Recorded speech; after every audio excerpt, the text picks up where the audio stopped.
Howdy howdy my fellow gamers, and welcome to our first ever Patreon Q&A video where any of my patrons, regardless of their tier, even the $1 ones, get to ask a question that we will do monthly in a Q&A video. The videos will launch on the first of every month, this one being an exception because it was a late idea. But without further ado, we're going to dive right on in. Question number 1. Describe yourself in one word besides the obvious one of freak. Ooh, passionate would probably be the one that I would say. Just because I get really passionate about random things. Like, there might be one song from a band I love, or I'll love this random fun fact about this band, or obviously gaming and my career dream of content creation. Just the passion that I feel for those that I love around me, the things that I love doing, the things that I love. Like, I'm just an incredibly passionate individual. There's a lot of other words I would use to describe me, but if I can't use freak and I have to just choose one word, I think passionate would be the one that I go for. Just for the music, the games, for everything else. But great question. Shout out to Big Ninja there. Next question. I've seen from a few videos in the past that you are a fussy eater. Have you always been that way, or was it something in the past that made you one? Or alternatively, got a food horror story to share? I do. I don't really remember always being a fussy eater. I always remember being kind of picky, but not as picky as I am now. And your taste buds change every 7 years, so there's really nothing I can do about it. I hate being picky. I wish I enjoyed more food. When I was young, I ate a lot of Joe's Crab Shack. I enjoyed crab's legs. I also enjoyed their little kids' pizzas. But I did eat crab, and then I got food poisoning. And ever since then, like, I don't touch anything that's been in the water. Shrimp, scallop, oyster, haddock, tilapia, flounder, shark, lobster, I already said, but yeah. So there's not really a particular reason for that. Another one is, there was a time when my mom for like a week straight made us eat nothing but Brussels sprouts. Like, it wasn't an accoutrement or a side dish. It was just like, here's your dinner, and it was a bowl of Brussels sprouts. So that's really it.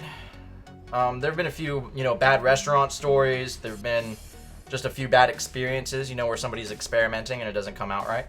But I've just always had an undying love, a passion, going back to that last question, of pasta and noodles. But even then, I get picky with it. So I don't really have a reason as to why, except it's just how I am, and it's aggravating. It's incredibly aggravating. Question 3, also shout out to General Stargazer for that last one.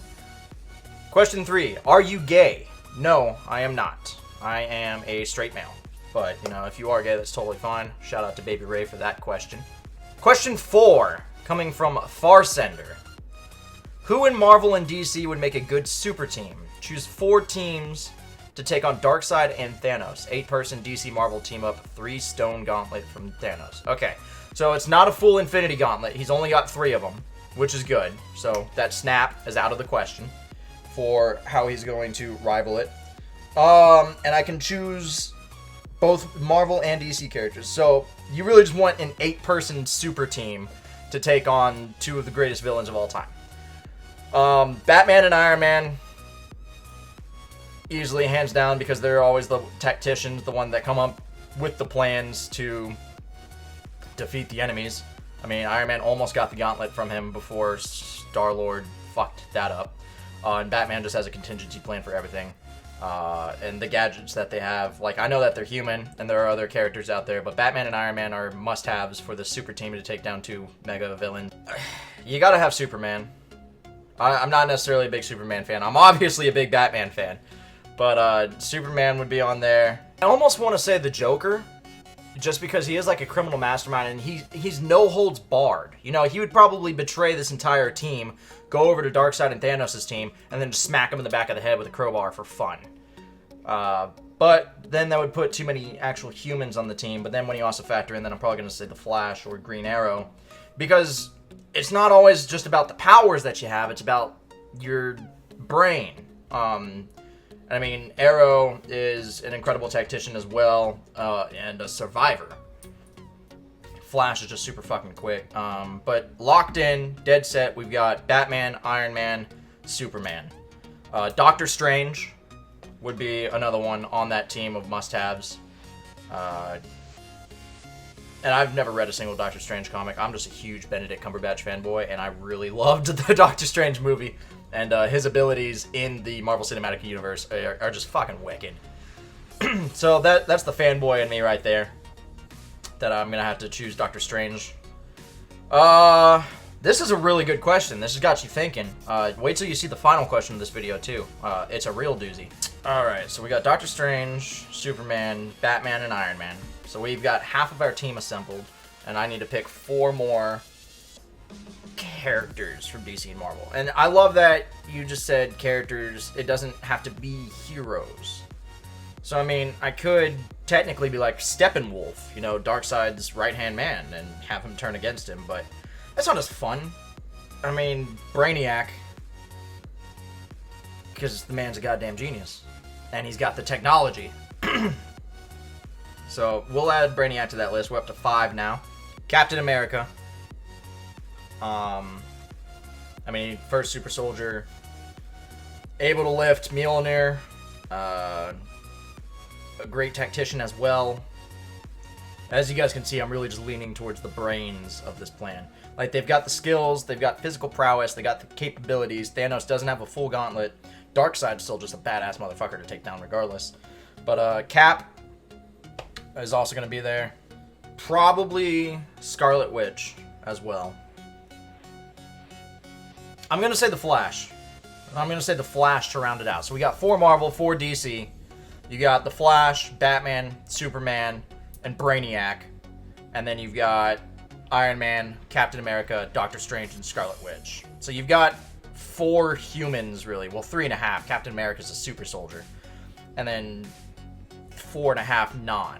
And I think that would be the super group I would assemble. That'd be your your Justice Avengers squad, because, you know, Brainiac's a villain anyways, or anti-hero. To take down a not full Infinity Gauntlet Thanos powered with Darkseid. That being said, I really want to see the DCEU get their shit together, and I want to see Darkseid on the big screen. Very excited about that. But there are so many other great options. I mean, Deadpool would have been a great one. Deathstroke. But, moving on to the next question. What are some of your favorite insults from Rabbit Toes? I mean, I always, like, when I get really mad and I'll just fire off a random insult, I'll say, you stupid cocksucking, cum-guzzling, ass-hat-wearing bitch, which is just something I made up. I also love, you half a meatball. Thanks, Devin, even though it's from the longest yard. But yeah, I'm not that creative of a man with insults. You know, I'm a very simple man. I just like vulgarities. So, fucker, bitch, slut, doom. So yeah, that's probably... There goes Odin. Those are probably my main insults. Alright guys, and our final question of the day, it's not on the Patreon account. It was Snapchatted to me by the fantastic Kiwi Nerd, who was our first patron. What are your top 5 music albums of all time, and why should folks give them a listen? This is going to be a very difficult one to answer, and a very divisive topic, especially for someone like Doom.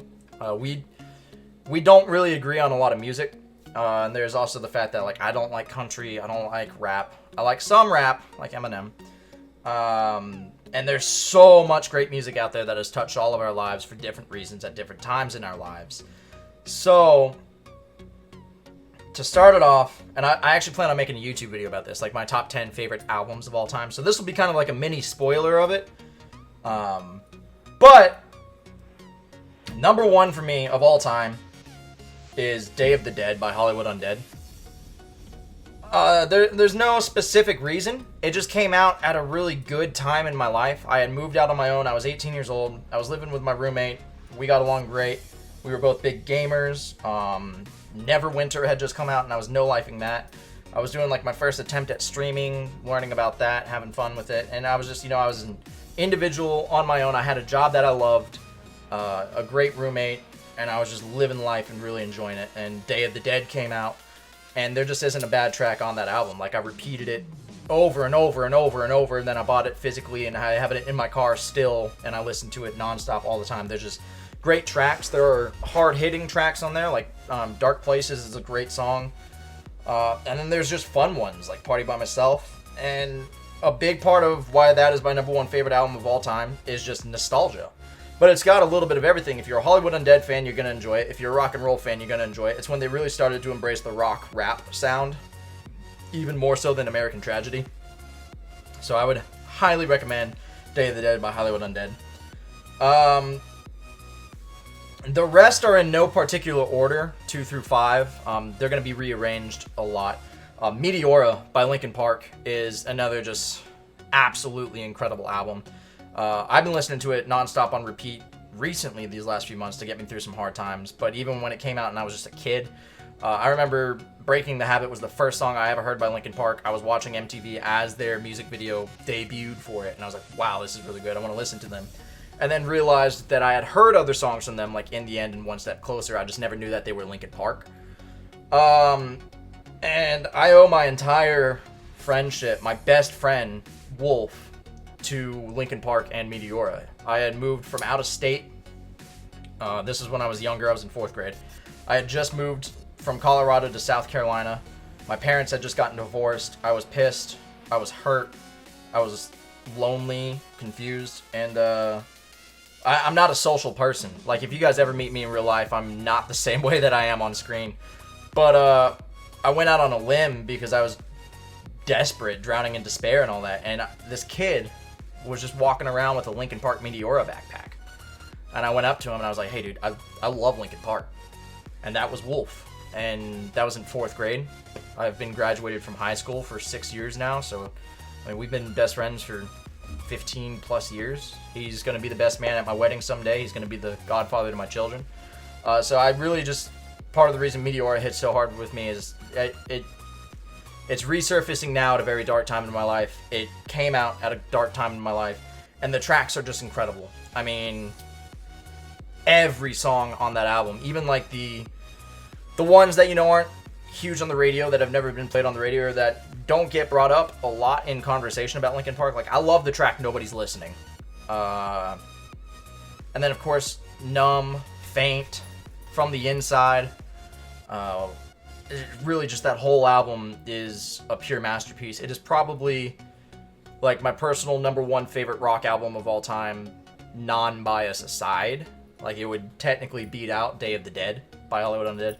Just the nostalgia aspect of Day of the Dead makes it number one. So, yeah, Meteora by Linkin Park would be number 2. Number 3 would probably be... Again, no particular order. I'm just rattling them off. Number 3 would probably be Life Starts Now by 3 Days Grace. Or 1X by 3 Days Grace. It's really hard for me to decide between those two albums. They're both fucking masterpieces. 3 Days Grace with Adam Gontier is my favorite band of all time. I'm not a fan of them with Matt Walst. There's a few good songs, but it's not 3 Days Grace anymore. 1X was just such a raw album, written right after Adam got out of rehab for using Oxy. It's just a dark album. There's a lot of pain in it that I was able to relate to, because again, this was when I was younger. This is a few years after I had gotten to South Carolina, and I was dealing with a lot of loss and pain still. And so I was able to really latch onto that. The first song I really just loved was Time of Dying by them from 1X, because I just loved that guitar riff intro, and it's just a simple 7035 riff. But yeah, I blasted 1X on repeat a lot, and then Life Starts Now came out at a better time of my life, when life was kind of starting. And there goes another interruption. And really, they're just albums that I blasted on repeat over and over again, and I still love to this day. I loved some of the riffs. I just loved the lyrics, the singles, the videos. I love 3 Days Grace, and so those two albums hit really hard for me. I also love Transit to Venus, really. It's hard for me to pick a favorite 3 Days Grace album with Adam, because they were just so fucking incredible. But yeah, if you just want a good alt-rock band, listen to 3 Days Grace. Very comparable to Breaking Benjamin. They used to tour together all the time. Number 4 would be probably Bad Vibrations by A Day to Remember. Or Common Courtesy. See, the problem is I have so many favorite bands. And again, these are in no particular order except for number 1, Day of the Dead. I love Bad Vibrations. I kind of like how the first half of the album, tracks 1 through 7, are just fucking heavy songs, hard hitting. With Bad Vibrations though, it comes out, it swings so hard, opening with Bad Vibrations. I love Exposed, Reassemble, Turn on the Radio. Like, the second half of the album goes to, like, more radio-friendly alternative rock songs, but A Day to Remember has always been great at writing both genres of music, and I really do love them. So, I'd say even if you don't love the whole album, you will probably find a song on that album that you do enjoy. And yeah, Bad Vibrations is definitely in my top 5. And then my 5th, The Silver Scream by Ice Nine Kills. We did an album review on it last year on the channel. It's actually the only album review I've done. And I gave it an 11 out of 10. It's just, from start to finish, that song is a masterpiece of perfection. As a huge horror buff, I just love the creativity that Spencer is able to write into it, because it's not directly on the nose. Not like, I'm Jason, I'm gonna kill you. They very creatively just, you know what the song's about. They do have some on-the-nose moments that are really well worked out, like the breakdown for Rocking the Boat, which is about Jaws, is the Jaws theme. Like, the breakdown is just dun-dun, and it's great. I blasted The Silver Scream on repeat nonstop until I started playing Meteora a few months ago. Like, it's just truly incredible album. I love the guitar work. Some great technical drum riffs, like especially in the Jig Is Up. Just, I mean, if you guys are part of this channel and have been watching the stream, you've heard me play The Silver Scream hundreds of times. And yeah, so I would say those are my top 5 favorite albums of all time. Day of the Dead, Meteora, Silver Scream, Bad Vibrations, and 1X / Life Starts Now, because I'm going to cheat with the 3 Days Grace answer. And you should listen to them because I told you to. But no, they are great albums. All from different parts of my life that hit hard. And really just great bands all around. So, thank you all so much for the great questions. Thank you for the support on my Patreon. And again, guys, this will be a monthly video. Any patron, even the $1 tier, is able to check out and participate. Check out some of these rewards. These are all available for my Patreon tiers. Not necessarily the $1 one, but any of this could be a possibility. Thank you guys so much for supporting my content creation dream. I really hope you enjoyed this video. Let me know what you thought down below. Stockpile your questions for the next month's video. And as always, stay freaky.